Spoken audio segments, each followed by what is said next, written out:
All right, we're live. Hey guys, Frank with Tithely. Great to virtually be with you this morning. Again, 9 a.m. out on the West Coast, coming to you live from San Diego in my home office. As always, I am joined today by Dan Murray from Oasis Baptist Church out in Las Vegas, Nevada. Dan, it's great to be with you this morning. Hey, it's great to be here. Thank you so much for having me. Yeah. Hey, I'm always happy to talk with another church. Sorry, camera issues. We're back. I'm always happy to talk with another church, especially one from Vegas. That's my hometown. So I get back maybe twice a year now to visit the fam. My mom's still out there. My sister, one of my brothers is still. So I got some family back there still. Try to head out there for Christmas for a week or so, and then at least once in the summer. So yeah, man, that's home. Yeah. I'm a native as well, one of the few. And contrary to people's popular belief, there are churches and Christians in Sin City, and so that's right.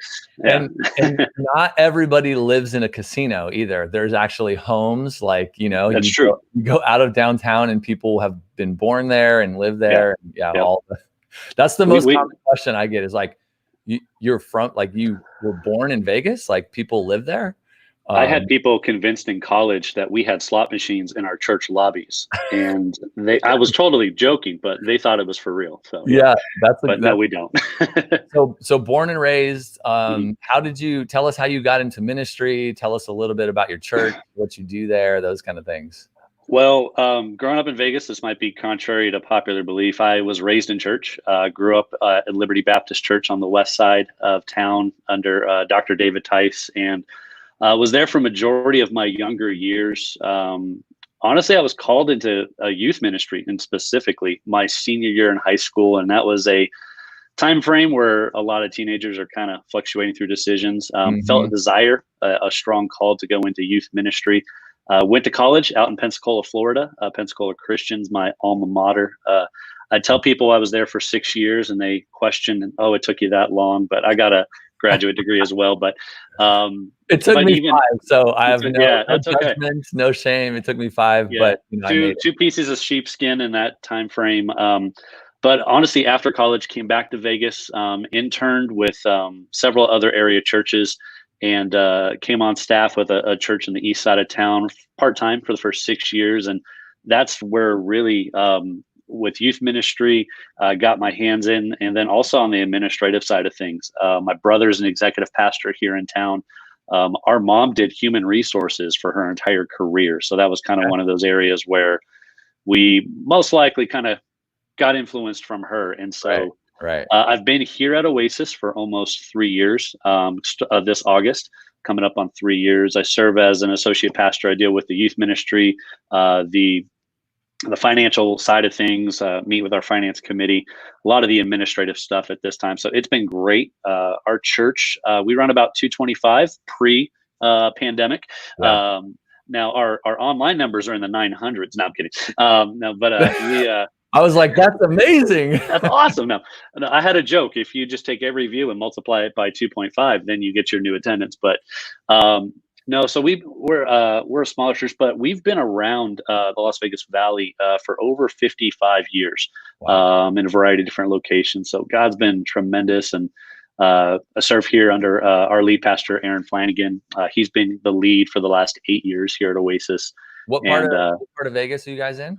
So technically, we're in Henderson. We're in the southeast suburb, and so we're like really right on the line of Henderson and Las Vegas. Yeah. So the Green Valley area is where we're at. I went to El Dorado High School, so okay, out in that neck of the woods. Yep, familiar with that area. Yep.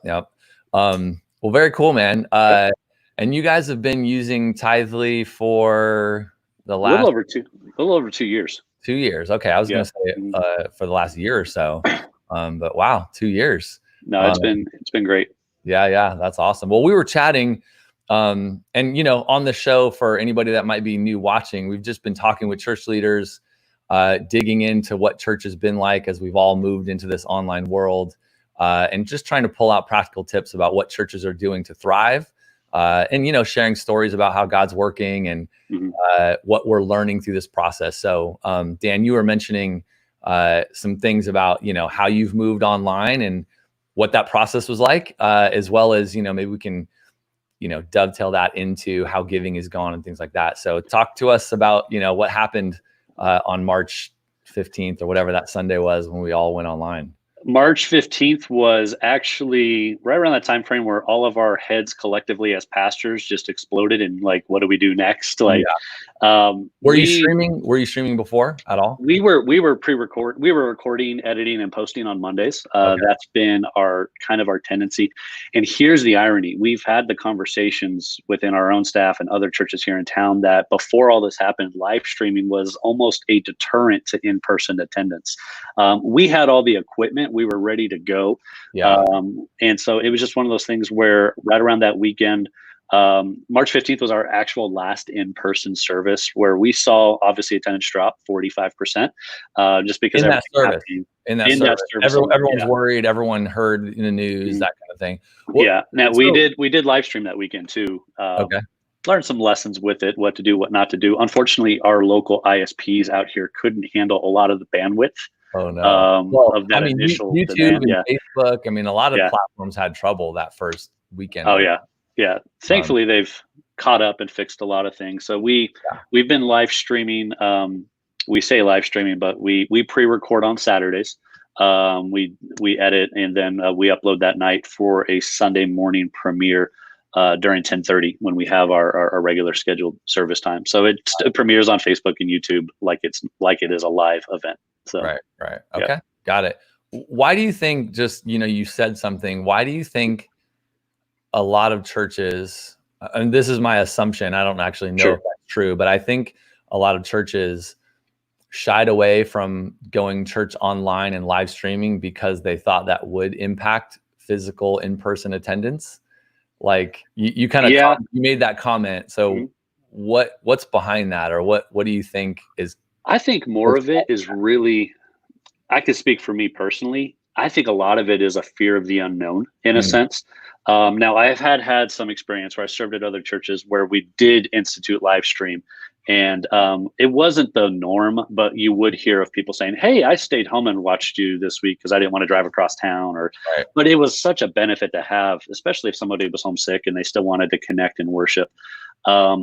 I'm the type of person too, like once you get it going, and I kind of look at myself and say, that wasn't that hard. That was pretty easy. And then obviously pre-pandemic, we'd have questions about live stream. We even joked about the idea of multi-site, and guess what? Right now we're a multi-site church in a lot of people's homes, and that's right. And we're live streaming. And so I think the fear of the unknown, for me personally, once I got over that idea of it and seeing the process and seeing some of the interactions, the returns, we have a live stream player built into our website that brings in the YouTube feed, the live interactive chat. Us pastors can accept virtual live prayer requests and go into a private chat with people, things of that nature. So I think that's probably the biggest reason behind that. Yeah. But once you're there, you're like, oh, we should have been doing this for years. It was my thought. Side note, when the pandemic hit, we launched Tidely websites a little while back, and we kind of just went live to, the whole world. We really just were promoting it to customers. But as soon as the pandemic hit, our team said, oh man, we need to have this sort of concept of church online on the website. It's like a really easy pre-built page that lets you embed your live stream from Facebook or YouTube or Vimeo, have interactive chat, have the prayer wall, have the, so that feature has exploded. Churches. That's awesome. We currently use another platform right now that literally in that 2 weekends alone, they jumped 30,000 churches in their user base. And so it's just crazy. Totally.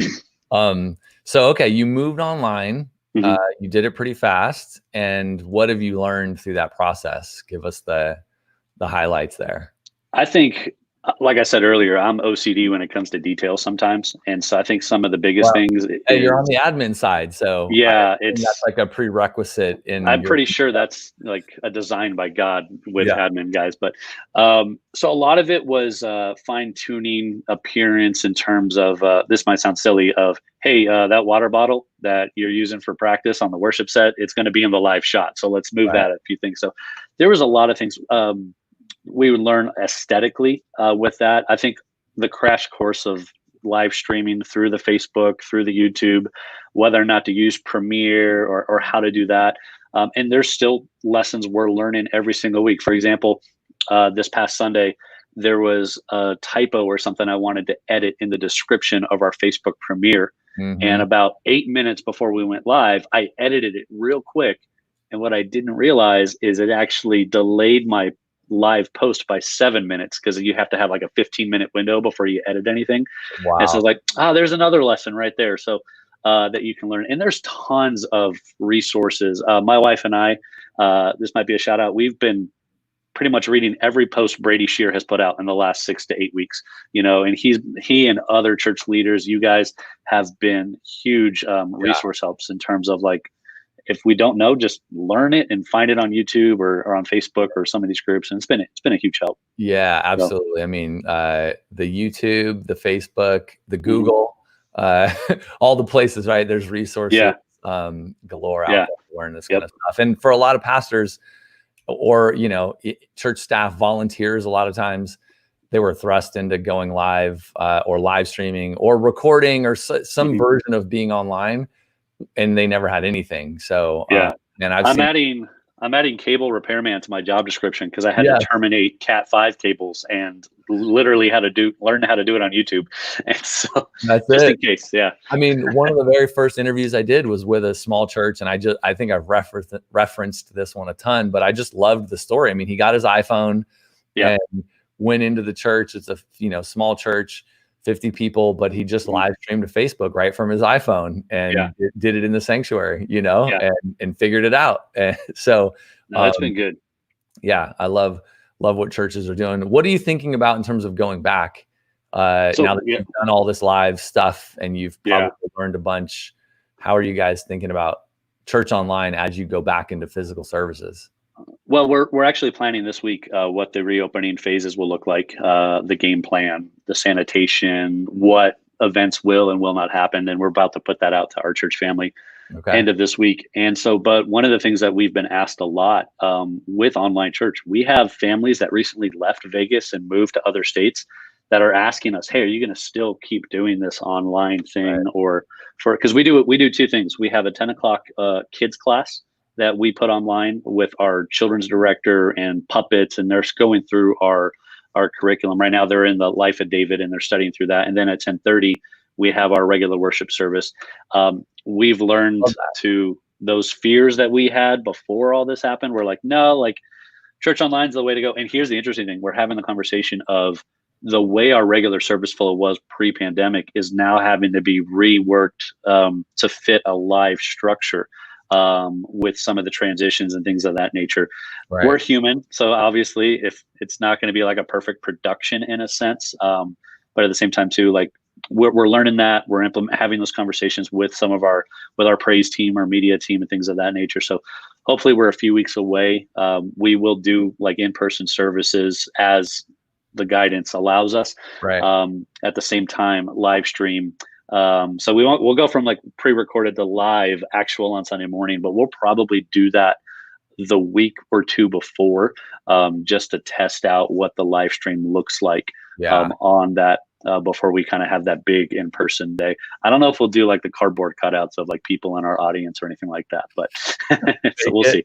It's I mean, I was talking to one of the senior pastors at North Coast Church yesterday, Larry Osborne, and he's got a YouTube video out.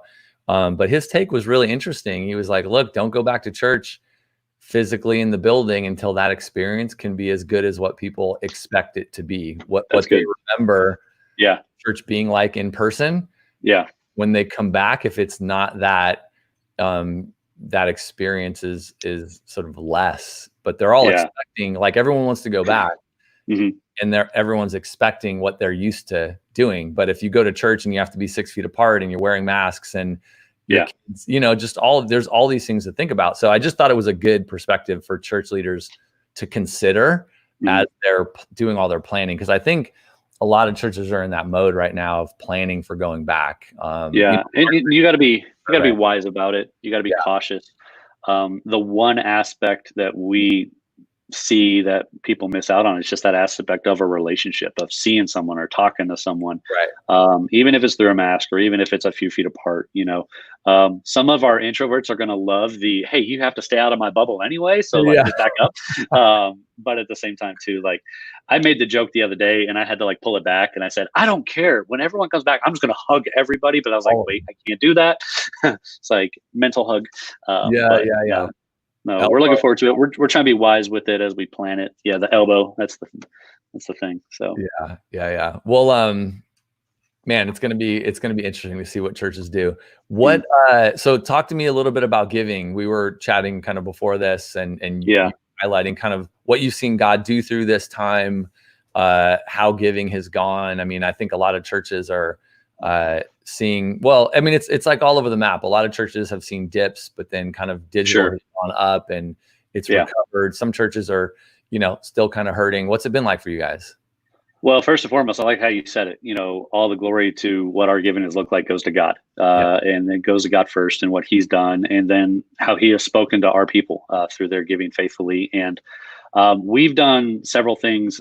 Having Tithely established was a huge help. We were probably, I want to say, out of our church, about 15 givers, probably about, I want to say 20 to 25% of our givers were actively using Tidely on a regular basis before all this happened. And obviously, when the pandemic started and the lockdown started happening, we had a lot more mail in. right. And then our Tidely numbers tripled in terms of number of givers and things of that nature. Wow. So some of the things that we did practically is we put out infographics, whether it was a text message or a social media post. Hey, here's the 4 ways you can give. We talked about mail in. We talked about doing bill pay through your bank. We have a lot of families that do that. Yeah. We talked about the Tithely, and then we talked about the text message giving option that we have through Tithely. And we just kind of put that out there. I went back to my Zoom when I found out what Zoom was 2.5 months ago, and the fact that you can self-record a demonstration video. Yeah. If you want to go to our YouTube channel, I have one of the cheesiest, like, hey, this is how you online give instructional videos. And I love it. I'm yeah, so totally I did that. Yes. Walk through the Tidely process. Another thing we did is we had, I was available in the office. We had some other staff as well. There was a handful of people that called and asked, hey, Pastor Dan, how do we give? Can you walk me through this? And so over the phone, I'd walk them through that process and explain to them the differences in how to give. So those were some of the ways that, like, right at the initial onset, that we communicated how to give. And I shared with you about a couple weeks ago privately, just shoot out a thank you, like, hey, thank you so much for your team. We've heard people say, hey, this giving platform, this pop-up window is very easy to navigate, very user friendly. Yeah. So props to the design guys on the UI. Yes. Yeah. And then also, like I said, it's ultimately God being faithful. But Yeah. when this all happened, like many churches, we took our expenses and we trimmed the fat everywhere we could. Right. A lot of our extracurricular stuff. And but while we did that, our giving went from like 95% of our budget to 125% of our previous budget. So we saw about a 30% increase in the last 2 months than we saw the first 2 months. And it was like, we're scratching our heads saying, like, how is this happening? Giving, just to like restate that for myself mostly, but maybe for the audience. So like giving is actually up. Just and like your weekly, it's weird. Yeah. Monthly, however you measure it, is actually up through the pandemic. Yeah. So it's gone up through the pandemic, and some of that was some abnormal gifts. Some of that was, stimulus check related, and we're wise to kind of see, what is, what isn't with that. But it was one of those things where we just really, and we've told the church, hey, thank you so much with how faithful you've been. Another thing we've done for the last year and a half, almost 2 years, as a staff, we read a book called Maximize by Nelson Searcy. And he talked about how he communicates the wins quarterly when it comes to giving. Oh yeah, I love that. And so every time, what we morphed into, instead of the end of the year giving a yearly annual giving statement, which we still do, we also give quarterly ones. And with that is a letter from our pastor saying, hey, over the past X amount of months, we've seen this many people make salvation decisions, this many people get baptized. Like, here's some tangible growth points as a result of your faithfulness in giving. Right. Obviously, our last letter was a little bit different because of like, hey, but here's the crazy thing. Even in January and February, we saw more first-time in-person visitors in that 2-month span than we've seen in any quarter for the last 2 years. So we were just flying with the number of guests coming in, and then everything closes down. Right. So, Right. but no, it's been. Do you have that online? Is that in like a PDF format or on your website? I can definitely. Are you talking about the quarterly win letter? Yeah, like the win letter. I think people Yeah. would love to see an example of what that looks Yeah, like. I can definitely send that to you guys and put that out there. Just an idea of what it looks like. I can come back. I'll come back later in the comments of this and just throw the PDF I'll put in the of comments what that looks like. I think people would love just an example, because I think that's a great idea. Like communicating in whatever way. I mean, I think you said two things great, like saying thank you, right? Yeah. Like thanking people, even during this time, if it's like, extra giving or giving based on their stimulus checks or whatever, it's people choosing to be generous through this time, saying thank you, and then telling people what's happening with the money that they're giving to God and they're giving to the church, like sharing those stories, talking about it. And you guys, the quarterly letter is a great example. And I'm sure you're also doing it on stage somehow, Yeah. Like we'll have like an offering, like a generosity chat. And with our online, we went from replacing me with a younger lady in our church to do the hosting, like the beginning, the middle, the end. And like, so there's some different things that we instruct people on how to give, and all of it goes back to like, this is a choice of you worshiping God is what giving is. And yes, there are expenses, there's buildings and salaries and things of that nature to pay for during this time, but God's been great and people have been faithful. That's the main two things. So and you mentioned using the church app as well. Yes. What have you done there? What have you noticed? What's working?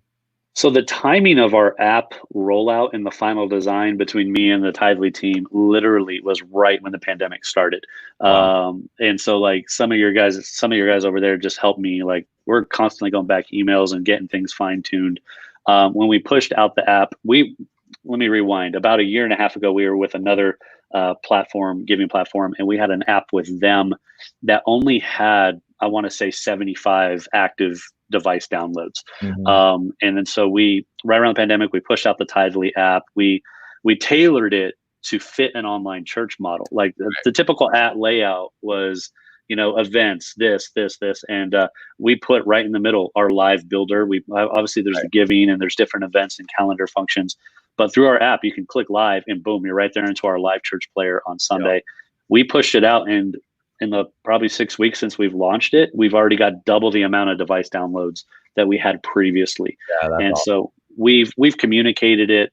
It's really a one-stop shop for everything. So that way people aren't having to dig through emails or Facebook pages to find links or things of that nature. It's right there. It's all in one place. It's been a huge, huge help.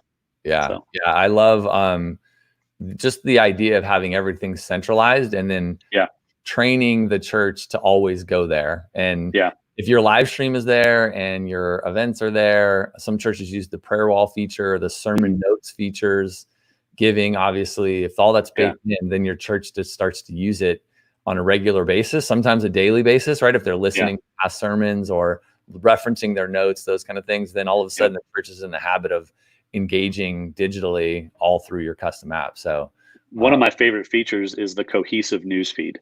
It literally ties in every social media channel. So yes, you're going to see the same Instagram post and the Facebook post on the same feed, but literally you scroll down that, you don't miss anything. If any type of communication's gone out, it's all right there. And like push notifications, sermon notes, events, like anything that's going on, any content you've published in the app or on other social media sites, all aggregates right there. No, it's awesome. It's a cool feature, especially if you can, again, sort of train the church by way of pointing them to the app all the time. Then they start to go, oh, this newsfeed is cool. And they start to look at it like looking at other types of social media. I love that. Well, let's talk about social media just a little bit as we wrap up. So how are you guys using social media to stay connected, engage with your church outside of just like live on Sundays or, church on Sundays? What else are you guys doing? Well, we recently, obviously, with all this going on, we had to kind of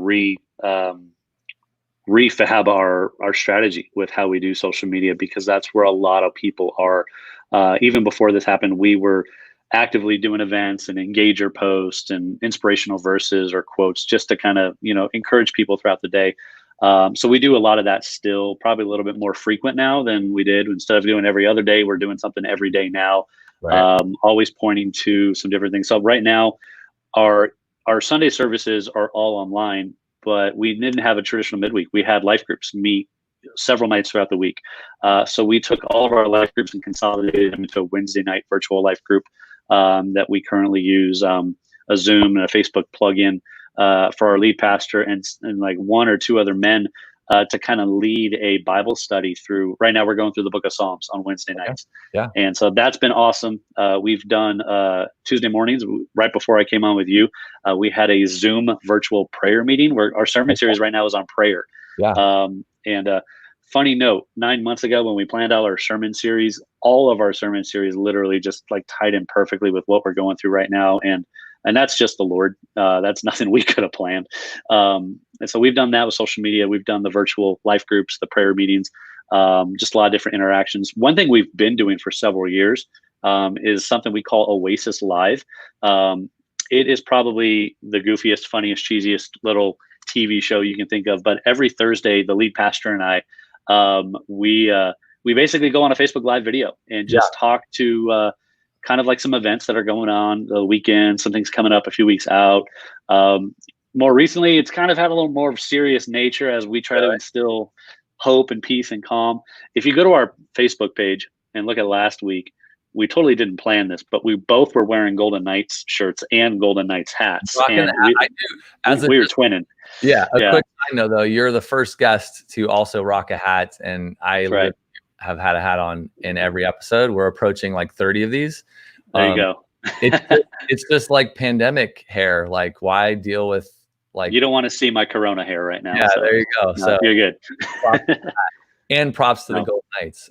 Yes, that's my hometown team. So in the show, so anyways, like, so you're doing this kind of Facebook Live thing, and do you guys see some good engagement? Like, people just enjoy seeing you guys, connecting with you guys. It's fun. Like, it's so casual and laid back though, but at the same time too, it gives us an opportunity to really connect. We had some issues regarding live comments actually showing up, so we stopped using our church page and went to like a personal page to broadcast it, and then went back and shared it later. Right. And so we have our core audience. We call them I call them the cubicle crew, because a lot of times when we're posting these videos, these people are supposed to be working, and they're very interactive. And we do have a lot of people watch after the fact, and they'll comment and things of that nature. It's a great information sharing thing. So if you had like registration links or anything of that nature, you could always throw that in the comments of that video and just push that video out. So it's been fun. And there's a lot of times where we break the seriousness of the flow of what we're saying, because we don't have a script per se. Right. But when someone throws a funny comment in there, there was something that happened last week that our pastor had said that I caught it right away, and everybody just focused on like, what was that?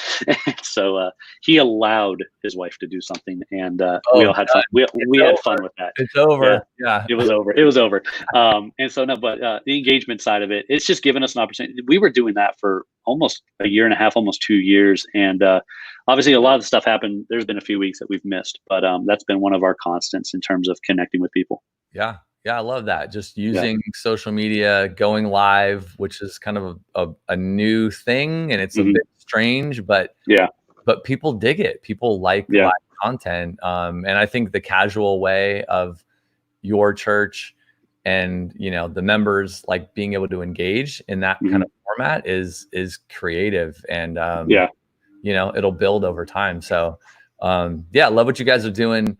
I appreciate you coming on today. This has been a great conversation. No problem, man. I will say this. Our social media stuff has been really great for our younger and middle-aged demographic. And we've walked through a lot with our older demographic on how to do that. The other thing that we've done is we have done phone calls, and we have done a lot of postcards and letters. And so, or is that a thing, or you've done more now? We've done more of that. Beforehand, it was kind of like every 6 weeks, like if we saw someone like consistently gone, we'd say, hey, we miss you, or that we'd send out the birthday or the anniversary cards and things of that nature. And then with the phone call stuff, it's just like our lead pastor said, hey, let's take a day, split up the phone call list, and let's call through our church. While I made a phone call last week, one lady in particular said this to me. She goes, I'm not even a member at your church, but I've gotten 3 letters and 2 phone calls in the last 3 weeks. And she's like, we never experienced that at any other church. And I just told her, I was like, well, praise God for that, because that's what we're here for. We want to stay connected. We want to help. So even if we do a lot of focus on the social media side, but going old school with phone calls and postcards and letters, don't forget that. Yeah. So, handwritten notes, kind of things. Yeah. That's brilliant. I mean, that's probably, I think churches taking that away, church leadership, like senior pastor writing notes, giving a phone call, those kind of things, meaningful. Definitely. I was talking to, on one of these shows, I was talking to somebody about like, doing the other kind of things. And they were saying, man, I've got Zoom fatigue. Like I just like picking up the phone now. And I think there's something really smart about that, because we're all on video all the time now. Yeah, you got to switch it up, because we've seen the fatigue aspect of it too. On Sunday nights, I do our student ministry via Zoom. And so sometimes I'll see the numbers a little bit higher week 1, and they go back, and they're kind of a little bit of a roller coaster right now. But ultimately too, even if you have a Zoom call, or if you have something planned, call through your list of people that you want to make sure they're there, and just say, even if they're not there, you still made that verbal connection with them. And so, that's the key. Yeah. Love that. Yep. Well, Dan, great to have you. We've been on for about 30, so I don't want to take too much of your time or this time. So appreciate this. Where can folks go to check out your website, to look at kind of your live streams and your Facebook lives? OasisLV.church is our website. All of our social handles, Facebook, Instagram, Twitter, they end with OBCLV, Oasis Baptist Church, Las Vegas. So feel free to poke around. My email, I don't mind throwing this out there if you have any questions, is dan@OasisLV.church. If you have any questions with some things like that, I'd be more than happy to be a help and encouragement to whoever needs it. Yeah, I love it. And we'll post the website and things in the comments, and definitely help spread the word, and come back and share that quarterly letter example. Yes. And I think people will dig that. And man, appreciate you. If you were joining us live today, super appreciate you spending some time with us. Hopefully you pulled away a few nuggets of wisdom. If you're watching it recorded, same thing. Give the show a like, leave Dan a comment, tell him thank you for coming on, and we'll see you guys back here at 9 a.m. tomorrow. Have a great one.